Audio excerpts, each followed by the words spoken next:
Next presentation, this is about EUSL EN or Europe Sri Lanka Capacity Building in Energy Circular Economy. This project will be presented by Senior Professor PMC Tilakaratne, who is the EUSL Energy Project Coordinator, and of course he is the Vice Chancellor of the Open University of Sri Lanka. So with this introduction, let's put our hands together for Senior Professor PMC Tilakaratne. Good morning, everyone. So our project is Europe Sri Lanka Capacity Building in Energy for Circular Economy. So this project, of course, aims to develop a master's level degree program for the energy sector with particular emphasis to the raw materials and waste treatments for circular economy embedded with the entrepreneurship and the 21st century skills.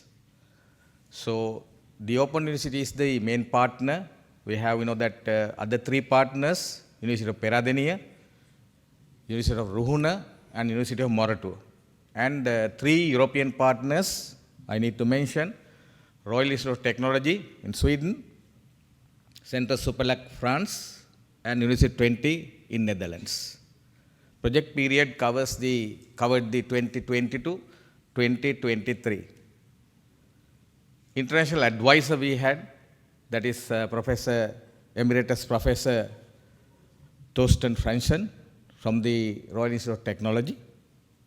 And present status in brief, in the very first cycle, we have recruited more than 250 applications, but that we have had rigorous selection process.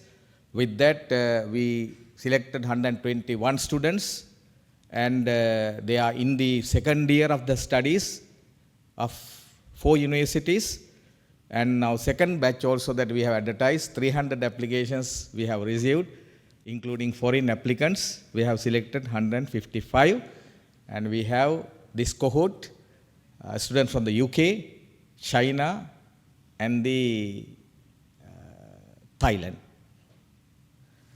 So then with this, now I need to discuss about, because with this time limit, this is the Master of Science in Energy for Circular Economy, level 10 program with 60 credits, ECTS 120, and then first year is common curriculum. Of course, we have had signed the consortium agreement with the 4 universities, and then from all 4 universities, resource persons were there to deliver this program.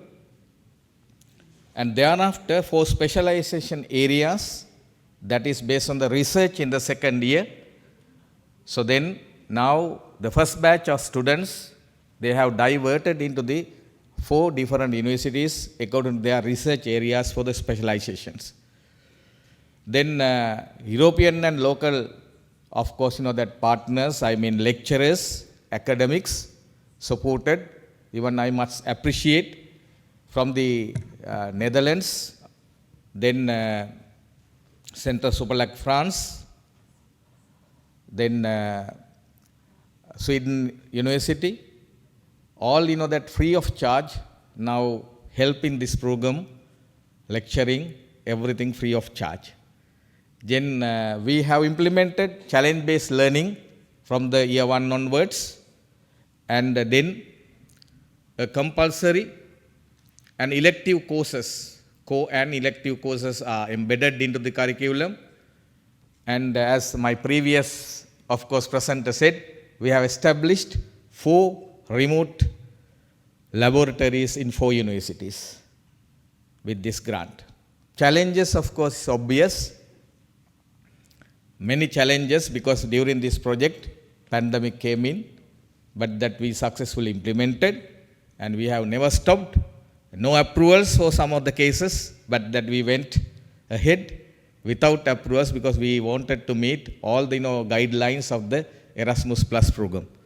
Then challenges are basically assuring consistency and quality of the digital modules, because all this program runs in the digital mode. So there is no that physical presence. All academics are engaged in online teaching and learning.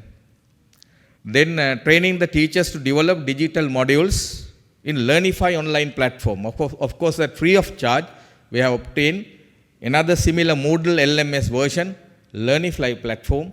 So Learnify is a platform of that offering academic resources for our students. Then integration of 21st century, of course, learning modes as well as other that quality concerns as well. That is another obstacle. Then identification of learning content to match the program intended learning outcomes. Because we had to train our academics to meet all the learning standards. Then enriching the curriculum with emerging subject areas was a challenge, and again a big challenge, a word of joint qualification, because approvals were taken from the 4 faculty boards of the Faculty of Engineering, 4 senates, 4 councils.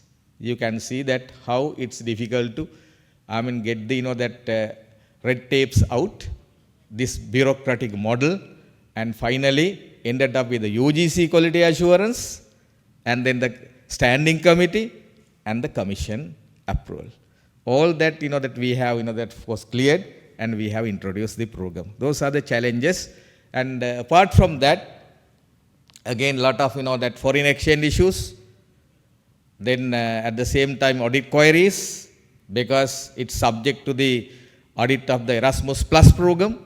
Of course, auditors that we have appointed, but at the same time, this culture is not clear to our that Auditor General's Department representatives, so that we had to convince them. So all that challenges anyway that we have overcome. So best practices through this project, how that we have overcome the challenges we need to discuss. So we have developed what is known as online quality assurance system to assure consistency and the quality of our delivery. Of course, that internationally accepted digital delivery, quality concerns that we have adopted, and our teachers learned all the quality assurance systems. And then conducted series of workshops in Sri Lanka and in European countries. Our academics visited Netherlands, France, Sweden, Finland, and then participated for the workshops and InnoEnergy Labs practical sessions, and exchanged ideas, and brought a lot of best practices to here in Sri Lanka. Then introduced challenge-based project, because this is a challenge-driven education. So therefore, we have given liberty to our students, learning partners would say, to develop their own cases based on the challenges they have faced. Then complete segregation of identified subject areas to exactly match with the content to suit the proposed program, and learning modules stored in Learnify repository. So because it's a cumbersome activity, but our academics engage in developing all the material required for the learning partners in the Learnify platform. Then common credit currency transfer, year 1, after the completion of the year 1 of our learning partners, the credit transfer to the qualification awarding university confirmed in the UGC guidelines, because awarding bodies are 4 universities, though the Open University of Sri Lanka is coordinating this whole project. And with this very short, I think that I met the timeline as well. So you can browse through the QR code, all information, all digital. So digitally savvy, our academics now, 4 universities, very successful project. And therefore, the project proposal only meant for developing a curriculum, but we have delivered. Thank you very much for your patience listening.